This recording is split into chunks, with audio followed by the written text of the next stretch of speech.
Hey, what's going on, my friends? How are you? Hiker Dave and E here. Still feeling a little under the weather, but better. I'm getting better than I was. But I wanted to talk to you guys about kind of something that I'm realizing with my explorations and stuff like that, and the scope of what it is that I'm doing. That kind of recently, since I have broadened my exploration areas, I've come to realize how little that I know, how little I have actually explored in my area. So, when I first started this, I picked an area and I explored it, and I started to see things here and there. And as my eyes grew used to seeing what to look for, I found those prints, two huge tracks in an area that I had very first, kind of the ground zero area where I began my explorations. And that kind of exploded from there. I couldn't believe what I was seeing. I couldn't believe what I found. And so I started to kind of open up that radius, and I started to look in different local forests. And I kind of broadened that search. And recently, the past 3 months or so, I have spent close to, in the past 3 months, almost 200 hours in the forest. And I just averaged that. I took the winter off, so I spent an average of 15 hours, I would say, a week. So close to almost 200 hours in the forest in the past 3 months, just in the woods. I'm not talking about the time it takes to make the video and to edit and all that stuff and to write in my journal. Strictly in the forest. And I have come to this realization, the vastness of what I'm trying to do, the undertaking of trying to map travel corridors in Massachusetts. And I've also kind of touched up into New Hampshire, some southern New Hampshire, and inadvertently western Massachusetts on accidental, like when I broke down. And it's overwhelming the thought of what I have, where I have explored, and I have recorded all of this stuff. I have been meticulous in my writing on what I'm finding and where I'm finding them, marking them on a map. And, I unfold this huge map of Massachusetts out in front of me. And I'm just like, my God, there's so much that I haven't seen. And that's just Massachusetts. Like, I feel a little overwhelmed. I feel like I'm the only one out here doing this. In Massachusetts, I mean. I know that there's plenty of us out there that are doing this. But I feel completely, I have bitten off more than I can chew. I'm not going to stop. I'm going to continue. This is just something I kind of wanted to relay. I kind of have also taken a little bit of a step back to get a look at the larger picture of what it is that I'm doing. And I tried to spread out, I think, too quickly. There's plenty of area within, say, 50 miles of my exploration area, or where I live, that I have yet to even step foot in some of these small little forested areas and micro-forests type, as Christopher Noel would say on Impossible Visits. Great channel. I really like Christopher Noel.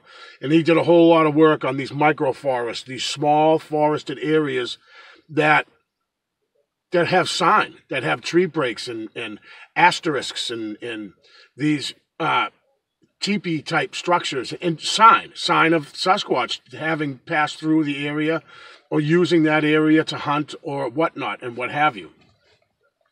And so I'm actually kind of cast my net out really wide recently, and I'm actually got to reel myself back in a bit. I don't have to right now go 100 miles to a spot to explore.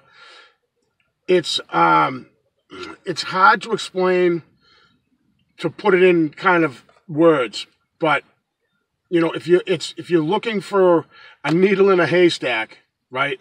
You need to eliminate and eliminate and eliminate these areas, right? You can't just dive into the middle and expect to come up with something from that. And it's like, I wanted to go over here, I wanted to go over there, and oh, I got to check out this spot. Oh, and I want to go to that spot, when I actually haven't finished my own area here. So there's a lot of places I haven't gone to that are within 50 miles of me. Not so much to my east. Like I said, I don't mean that I'm on the East Coast. I can't go much further east, right? So there's areas north of me and northwest of me and west of me that plenty of spots I haven't gone to. But anyways, there's another thing I wanted to talk to you guys about is people that don't believe. People that don't believe, look at that, I had half of my glasses in the sun and the other half wasn't. People don't believe or say that they don't believe in Bigfoot, right? And it makes me wonder how could you believe in Bigfoot? How could you not? How could you not believe that something like that exists? And people that say, oh no, I don't subscribe to that, all right? I don't believe in Bigfoot. Have the person that says that, if you're watching this right now, just to get a laugh out of people that investigate Sasquatch or whatever, have you even looked into it? Just to dismiss something like that and just say, no, that's a silly thing. Have you ever taken the time to at least look at some of the, at least circumstantial evidence? At least look into it. I talk often about having an open mind. And it amazes me, not at the amount of people that believe in Sasquatch, but the amount of people that think that it's a ridiculous concept. And to say to them and to you, if you are one of those people that just don't believe, how could you not? Especially something as interesting as that, especially something as groundbreaking as an entire species of massive, say, primate, right? Just for sake of argument, this huge primate that tiptoes around silently in the forest, watches us, not even from afar, watches us closely, and has gone undiscovered for generations and generations, or So I say to you, non-believer, how dare you say that you no, I doubt it. Do you really doubt it? So you looked into it. You've taken into account eyewitness accounts and some valid photos, valid video of suspected Sasquatch, and you just completely dismiss that as hogwash, and there's just no way that there's a species like that. That grinds my gears. And to touch on one more thing as well, I definitely have given thought to this, and I mentioned it in my last video, I think I might have, about should we just leave them alone? Should Sasquatch just be left alone and no mind given to them? Am I somehow harming them by being curious and poking around, for lack of a better term, and walking around out in the forest and I'm not hunting them. I don't want to, I don't want any harm done. It's really completely just my absolute curiosity that brings me out into the forest. I'm here at a place today. I'm ready to go for a hike, and I want kind of it to be out there that I don't think that there's harm being done by investigating or seeing what's going on around us. And I am stepping into their habitat. I understand that, completely get that. But I'm not harming their food source. I'm not harming their water. I'm not cutting trees down. I'm not doing anything to harm them in particular. And I would also argue as well, if Sasquatch really, if their intent was just to be completely left alone, just they want zero contact with humans, there's things that I believe that they do that argues against that. For instance, I had a pine cone thrown at me once, and whether you choose to believe that it really happened or not, I was out there and I know that it happened, and it flew right in front of me in the trail.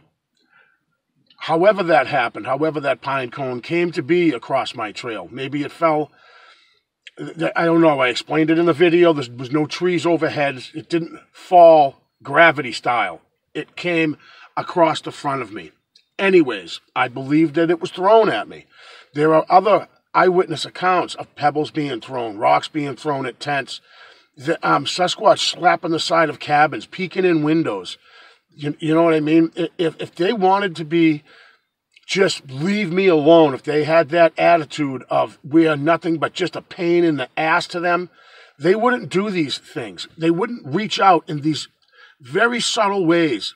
They wouldn't let themselves be seen by us on occasion. And this is my opinion, and I never say anything as fact, but I don't want to say justify. I think this to justify what I'm doing, but I think of these things that whoops and some people can hear whistling and they mimic owls or they mimic birds. That's for us to hear. You know, we can hear it. They know we're hearing it. I think that if it was an issue, if it was a big problem, at least in my area, they would be a lot more aggressive. Now, I'm not speaking of others. There have been accounts where people are bluff charged and scared, really scared out of an area. I've been scared out of an area before because maybe I got a little too close. But I think, on the other hand, I think that they can become playful, that they enjoy messing with us. And for that very fact, or not fact, but that point, I think there's no harm, no foul. I'm not doing anything to their habitat. I'm not physically doing anything to them. And the fact that they have, from time to time, have allowed themselves to be heard and seen, that in itself, to me, I guess makes it okay. Now, am I trying to justify it to myself? I guess I am a little bit. But just having given this a lot of thought, guys, a lot of thought, especially the past few months. I've spent so much time out there in the forest. You know, the last thing I want to do is to do any kind of harm to this species. So do I think that we should just leave them alone? I will say, if we are approaching it in a non-invasive way, we're not doing anything to their habitat or harming them in any way, I don't see an issue with it. I am not out hunting one. I'm not going to kill one. I wish no harm to them.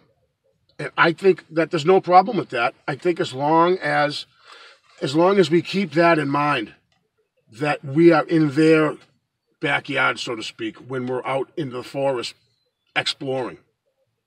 So, couple things I wanted to get off my chest there and talk to you guys about. I'm going to go for a hike. It's beautiful out here in southern New England today. It's like 60 degrees. It is gorgeous. And I need to get some trail under my boots and do some hiking.